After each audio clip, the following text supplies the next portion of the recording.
be speaking with two of them straight ahead as one of the biggest questions looms. Where can Republicans and Democrats find common ground? Good morning, everyone. Thanks so much for joining us. I'm Maria Bartiromo. This is Sunday Morning Futures. The midterms end with more women than ever before coming to power in the House. My next guest is a rising star and will be the third most powerful Republican in the House next year. Wyoming Congresswoman Liz Cheney will join me exclusively to talk about the midterms, her new role in leadership, and how today's GOP is different than her party when her father helped lead it. In the Senate, Republicans are forging ahead with judicial nominees and the next round of spending bills. I'll be talking to Senator Roy Blunt this morning, the next chairman of the Senate Republican Policy Committee, his party's priorities, the new role as the fourth-ranking Senate Republican. And we've been following this story closely on Sunday Morning Futures from the beginning. Investigations into misconduct at the top levels of the FBI and the DOJ leading up to the 2016 election. The chairman of the House Intel Committee, Congressman Devin Nunes, is here. He has been spearheading those investigations. He will join me next to discuss what happens to those probes now that the Democrats have taken over the House. All that plus reaction from our panel as we look ahead right now on Sunday Morning Futures.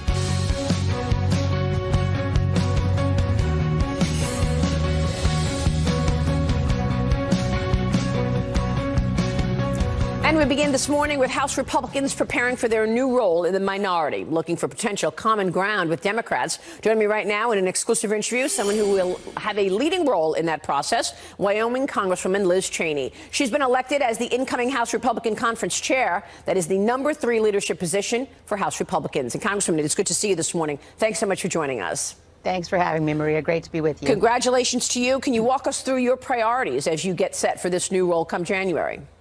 Sure. Well, there are a number of things that we've got to make sure we're focused on. I think, first of all, we're all living through the tremendous economic boom and economic growth created by the Trump economy, by the deregulation we've seen, by the tax cuts.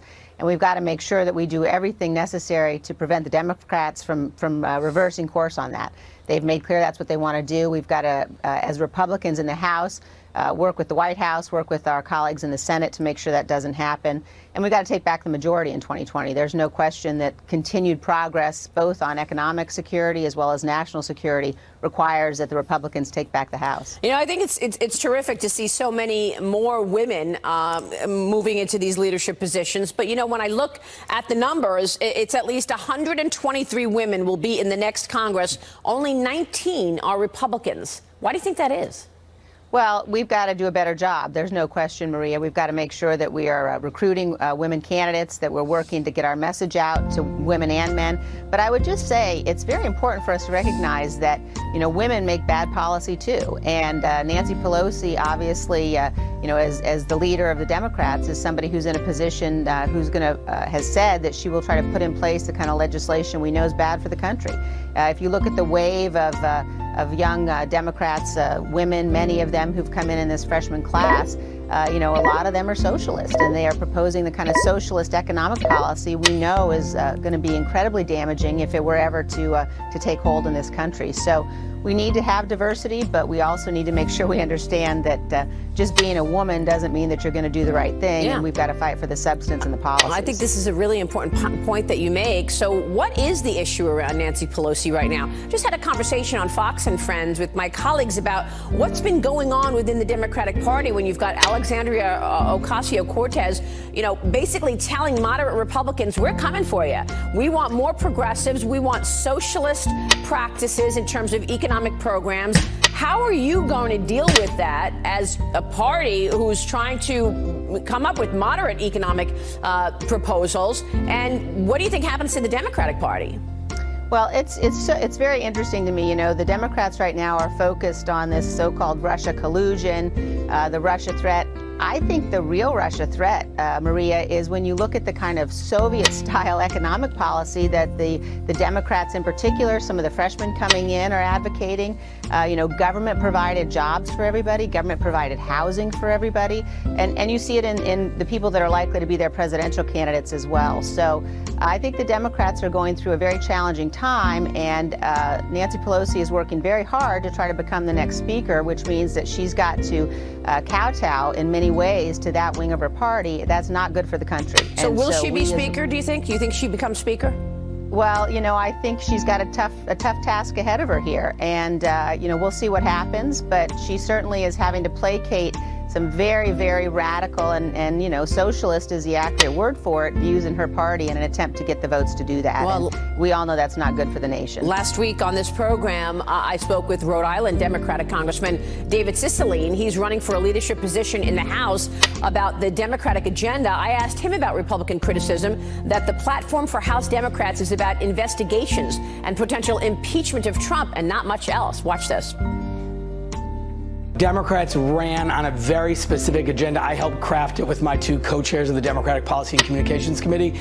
It's an agenda for the people of this country. It's focusing on driving down the cost of health care, driving down the cost of prescription drugs, protecting coverage for pre-existing condition, raising family incomes by rebuilding our country with a serious infrastructure plan for our roads, bridges, ports, transit systems. We'll create 16 million good-paying jobs, and taking on the corruption in Washington by getting money out of our political system. Those are issues Democrats ran on and won. That's our agenda. We're going to make good on those promises. Well, it seems like getting money out of politics and the oversight has had the overwhelming sort of impact in terms of what he wants to do. But you just heard his agenda. Is that something you can work with, and do you think that you will be working on? Look, I think that we are going to, do everything we can to see if there are areas where we can work in a bipartisan manner. But at the end of the day, we've got to make sure that we're protecting the country. And that means when you've got, radical proposals from the Democrats to slash our defense budget, to slash the size of our nuclear forces, when you've got members on their side of the aisle, Congressman Swalwell, suggesting that they're going to confiscate people's guns and that people shouldn't try to resist because the government has nuclear weapons. That's something that he's actually said. When you've got the Democrats protesting in each other's offices because you've got some on their side who think we should eliminate all fossil fuels in 10 years. That's just it's a recipe for disaster. And so we won't be part of that. We won't be party to it. We're going to fight every day to make sure that we preserve the tremendous momentum we've seen. And the Democrats have a challenge because the results are there. As I said, President Trump's deregulation, the work we've done in Congress on that, the tax cuts, we've got, historically low unemployment across the board, historic job growth and economic growth. And the American people did not vote to turn all that around. Yeah. So we are going to do everything we need to do to defend that. I want to ask you about defense spending and these upcoming appropriations bills and how you see the priorities taking place. But you just said Democrats have challenges. The Republicans have challenges as well, particularly when you look at what just took place in the midterm elections. There's a lot of conversation about the suburban woman not supporting the GOP right now. I mean, if you were to look back 17 years when your father was the vice president of this country, does the GOP look the same today? How does it look different than 17 years ago? No, I mean, look, I think all parties change and evolve. I think we clearly have work to do with respect to suburban women. There's no question. But I also think we need to be careful. A lot of what we saw in these midterms was massive amounts of money coming in, billionaires putting money in on the Democratic side, and frankly, Nancy Pelosi targeting Republican women. So when you have a situation where you've got somebody on the other side of the aisle saying that she stands for all women, but we very clearly saw her go after our Republican women. And I think that it's going to be very important for us to make sure that we get those seats back. We've got a great opportunity to get them back, and I intend to do that. How do you do that? I mean, what is the secret sauce here to appealing to suburban women to come back to the GOP? I mean, this is a big problem going into the 2020 election. Well, I think it's a couple of things, Maria. I think, first of all, the Democrats are going to be forced into a very radical set of policy proposals and agenda. You've already seen it. We talked about some of it. So number one, I think that what they're going to have to do to appeal to the socialist wing of their party will really help make clear the choice that people have. Secondly, I would say we as Republicans have got to do a better job at making sure that our message is getting out there. For women, the extent to which economic growth matters, the extent to which national security matters, the extent to which we've got to make sure people understand that, the Democrats were lying when they said we're going to take away coverage for pre-existing conditions. All of those things are very important, but we can't segment women into, thinking they only care about women's issues. That's right. Frankly what the Democrats do. We know women, moms all across this country want to make sure that our borders are secure. They want to make sure that our nation's secure. They want to make sure that their kids can get jobs when they get out of school, and that we've got the kind of economic growth growth that will make sure that happens. Well, I couldn't agree more. I mean, when people ask me to speak about money and women, versus money and men, I say, look, thank you for the invitation, but that's basically marketing. We all want to make money. We want a good investment plan for the long term. What about the security end of this? You've got 2 appropriations bills that you need to deal with before year end. Otherwise, we could see a government shutdown. How real is that? And will we see defense spending numbers change? Well, thankfully, Maria, we've already been able to pass the defense appropriations bill. The president signed it into law. The first time in, I think, over a decade that we passed it at the accurate or adequate levels and on time. We do have a number of other appropriations bills that we will have to address and deal with before December 7th. But on defense spending and on defense appropriations, that is absolutely something we've got to make sure. The president has made the investment with, Congress has appropriated money to begin to rebuild our military, but we have been in such a hole after the Obama administration. It is going to take multiple years to be able to do that effectively, and we simply cannot allow the Democrats to turn back on that. Our adversaries are in a position now where they are deploying weapon systems we simply can't defend against in too many instances. And the security of the nation long into the future depends that we make sure we continue to make those kinds of investments in our security and in our military our men and women deserve. What is the biggest risk, do you think, this country faces within the next 2 years regarding the president's economic agenda? Will the Democrats be able to reverse the president's business-friendly agenda? I know that they will try, and I think that certainly the tax cuts have made a huge difference. I think that deregulation also, and you don't hear quite as much about that, but you know well that the kinds of deregulation we've seen, the extent to which the government has said, look, we're going to get out of the business of trying to interfere in every aspect of economic investment. We're going to let people keep more of what they earn.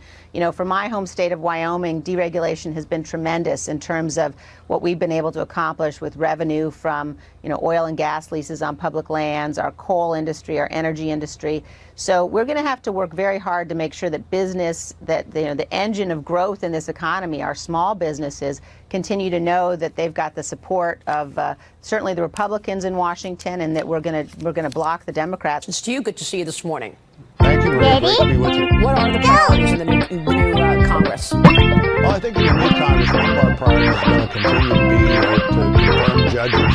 We're the personnel business, unlike the House, and so the fact that the House has changed control really has no impact on that.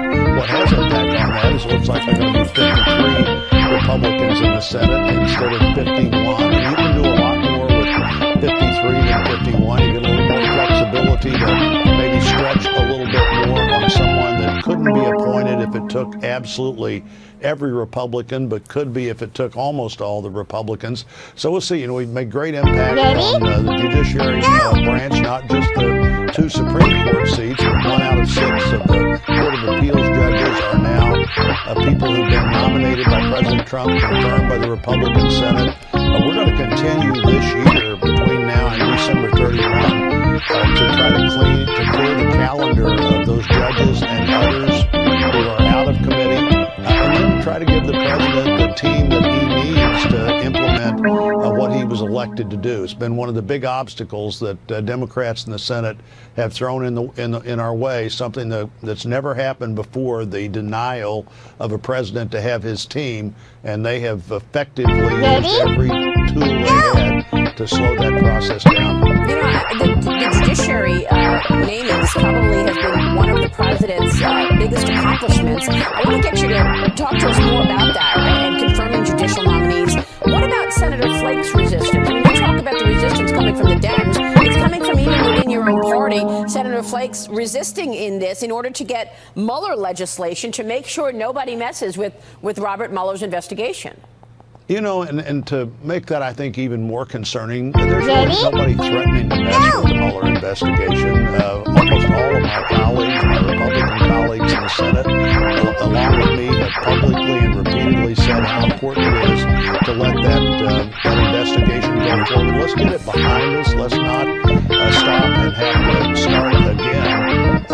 The legislation that Senator Flake would like to see voted on would have to be signed by the president. It is clearly not going to happen, and why we would use up that time when we could be making these kind of lifetime changes in the judiciary is amazing to me. I think we're still going to figure out a way to do that, and we need to move forward. I think, Maria, on the Mueller dismissal side of the discussion, there's a huge constitutional reason not to believe that the Congress can decide who works in the judiciary branch. So, along with many others, I've said to people that this President would be a big mistake to not let this investigation go forward. But I'm not going to be for any legislation that would violate the constitutional separation of powers.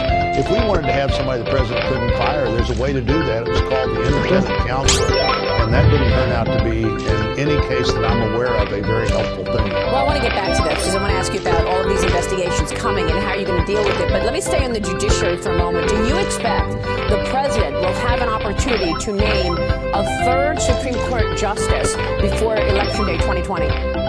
Well, you don't know. You never know. I do know that having that actual vacancy in 2016 was much more focusing than the idea that there could be a vacancy. Of course, there always could be a vacancy. I think you would think that there's some likely opportunity that could happen. But having a chance to put two judges on the court, two judges that with good health are likely to serve for 3 decades, is the real long-term impact that the president has to make on the country. A lot of things can be reversed. Who you put on the court that can serve that has a lifetime appointment can make a big difference for decades after you leave the White House or decades after you leave the Senate. This is clearly, it's just as important who's in the Senate, who controls the Senate, as who controls the... Incredible divisiveness going on, really on both sides, whether it's divisiveness in terms of what's happening within the government and their approach to President Trump, or on the Democratic side, this lurch all the way to the left.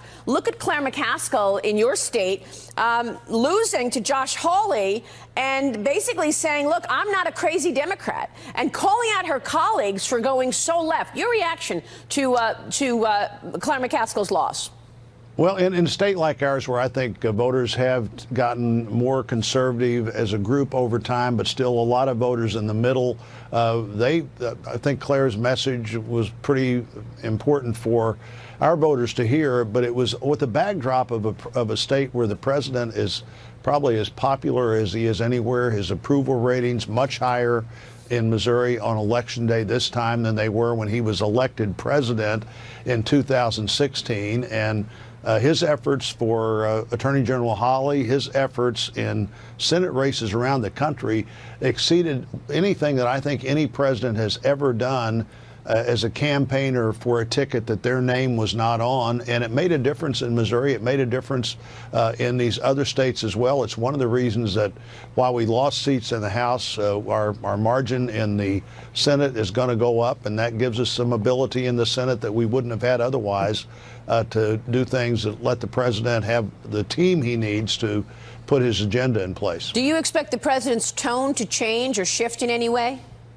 I really don't. I really don't. I think the American people got exactly the person they elected as president of the United States. I think that's going to continue. I think, Maria, what Democrats in the House are going to find surprising, and probably a lot of people in the media are going to find surprising, is while the other people who've been president would hate the idea of investigations. I'm sure the president would rather have a Republican House, but I think he will vigorously engage in a public way in these investigations if Democrats try to pursue them. Probably the best thing Democrats could do in the House would be legislate rather than investigate. But if they investigate, they're going to have an active participant talking about how those investigations are being conducted in the White House, and that participant's going to be the President of the United States. Right, and will those claims or lawsuits fall flat in the Senate? Well, if it has to be House and Senate cooperation on these investigations, clearly that's not likely to happen. I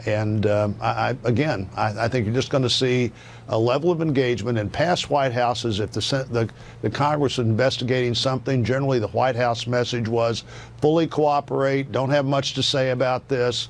I don't see the president not having much to say if there's an investigation going on. Frankly, I think it just gives him a different thing to talk about every day of the week, and he will continue to dominate that discussion in the next 2 years, the news discussion, just like he has in the last 2 years. What about the discussion around what took place during the 2016 election, where we know that a cabal of people at the top of the FBI and the Department of Justice, like Peter Strzok and Andrew McCabe and Bruce Orr and Jim Comey, tried to put their finger on the scale and stop Donald Trump from winning? Will Senate Republicans pick up where House Republicans left off in terms of the investigation into the DOJ and the FBI's actions ahead of the election?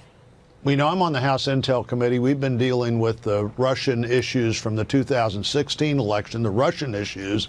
But I think the answer is yes. The Judiciary Committee is almost certain to look more vigorously now at what happened in the Justice Department and the FBI during 2016. There is clearly a story to be told there.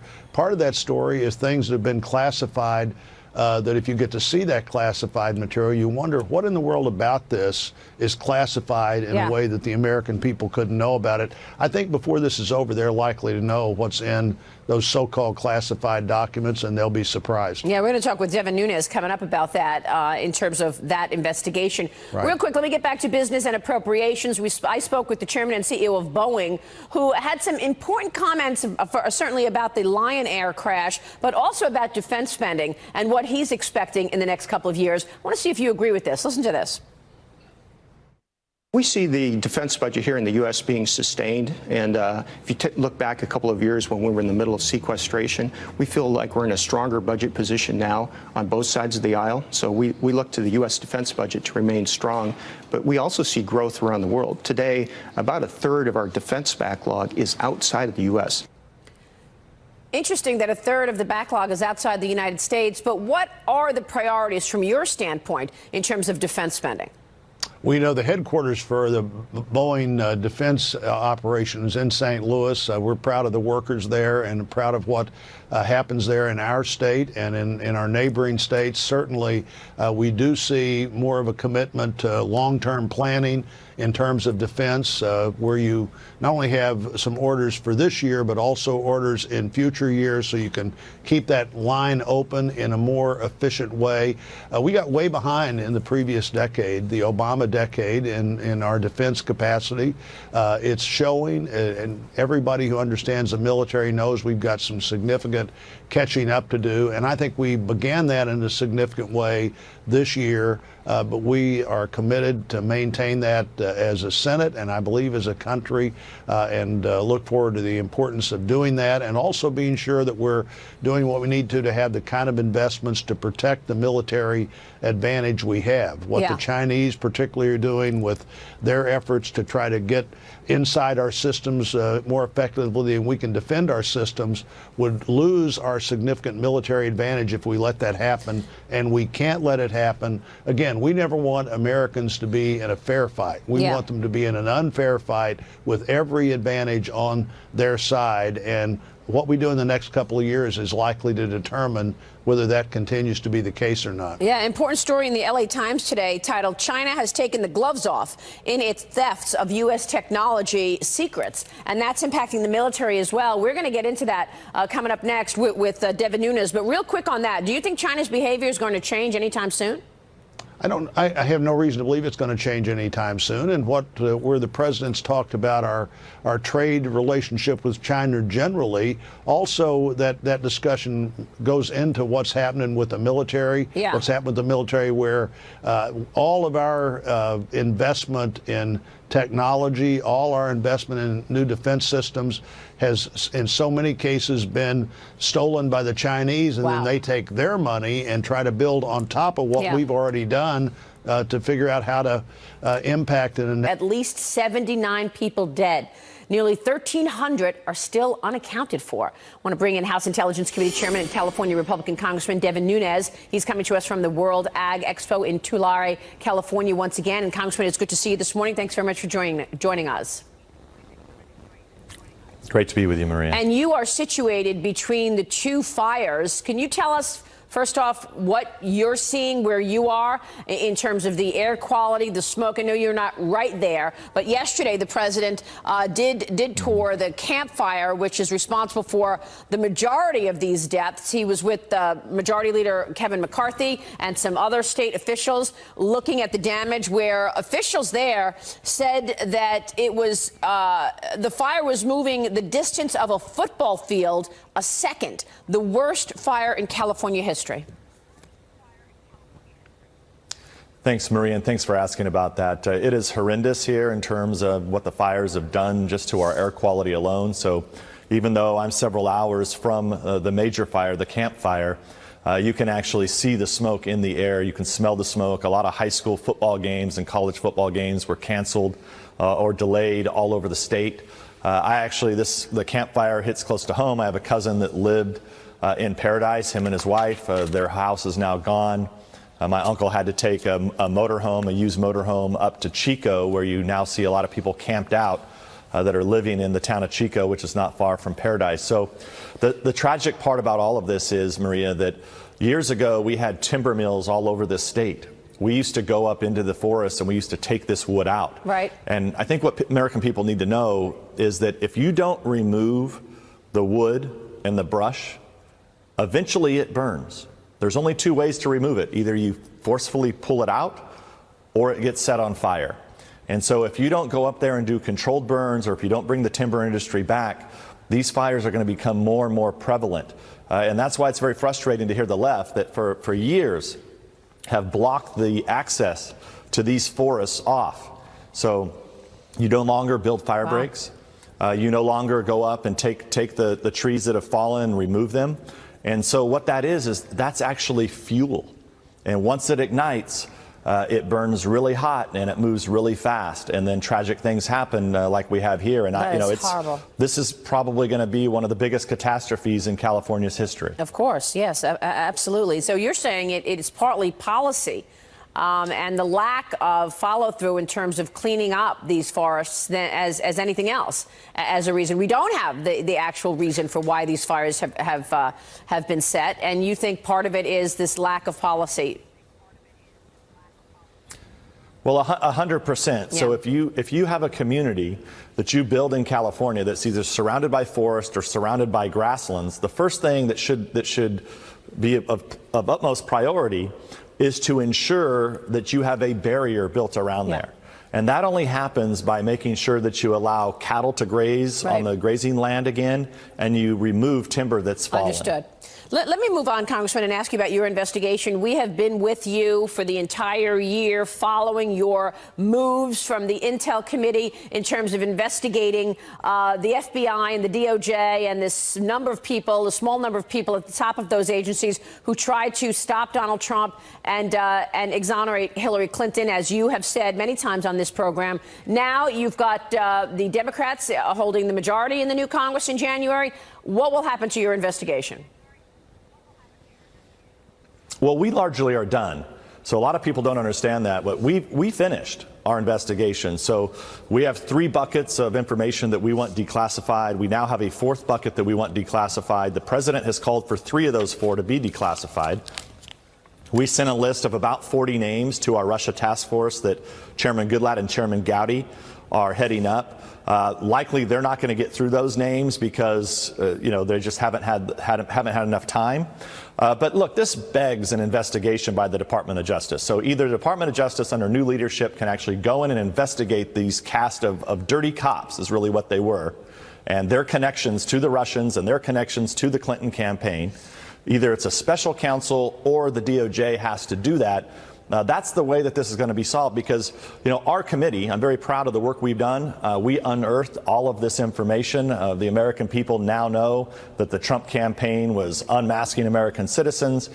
They know that many of the Trump campaign people were targeted. They know that they used a dossier that was paid for by the Clinton campaign to go after and use it in a FISA warrant against the campaign. So we're really proud of what we've done. We want the American people to see these these 4 buckets of information that need to be declassified, and if the president would do that, it would, I think, give some finality to our investigation. Well, let's go through that, because you're now giving us new information on this 4th bucket, but you want to see the last FISA renewal, which was signed by Rod Rosenstein. You want to see Bruce Orr reports, which are the emails that you want to see from Bruce Orr and his wife and others, and you want to see the exculpatory evidence that was not presented to the FISA court. In other words, evidence that would say there was no collusion between Donald Trump and the Russians, but that actually wasn't presented to the FISA court. What is this 4th bucket, and am I right about the first 3?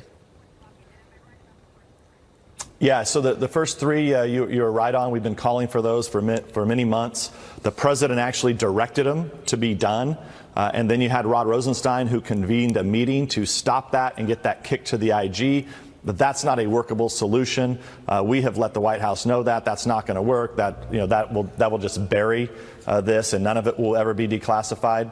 The new 4th bucket that we're asking actually to be declassified now is, for months we have been reviewing emails between FBI and DOJ and others that clearly show that they knew about information that should have been presented to the FISA court. So it is real evidence that people within the FBI withheld evidence from the FISA court. Now, these are classified, and they need to be declassified.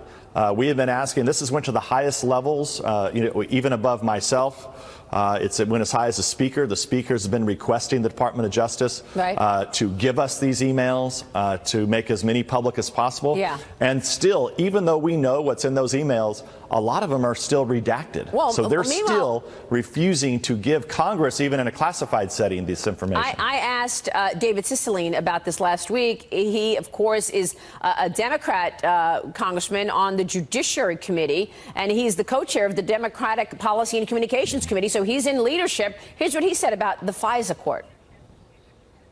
We know that there was massive abuse to the FISA court when information was not given to the FISA court about the Democrats and Hillary Clinton paying for the dossier, et cetera. There has been this investigation in the Judiciary Committee, your committee, as you know. Bob Goodlatte leading the investigation of Andrew McCabe, Peter Strzok, Lisa Page, Bruce Orr. Are you going to drop that investigation now, or are you going to pursue the truth there? Well, let me correct you, Maria. There has not been massive abuse in the FISA court. There's no evidence of any abuse whatsoever. Are you saying that they did not withhold information? Did they not withhold information to the FISA judge in terms of who paid for the dossier? I am saying there's been no abuse of the FISA court. Absolutely no abuse of the FISA court. Wow. He was pretty adamant there. Yeah. Yeah, so look, they've been in denial for a long time. Their party was colluding directly with Russians. Their entire party in the Clinton campaign should be investigated, because if you're going to investigate, if you're going to open up a secret investigation on the Trump campaign when you had no evidence into them colluding with the Russians, when you, in fact, the FBI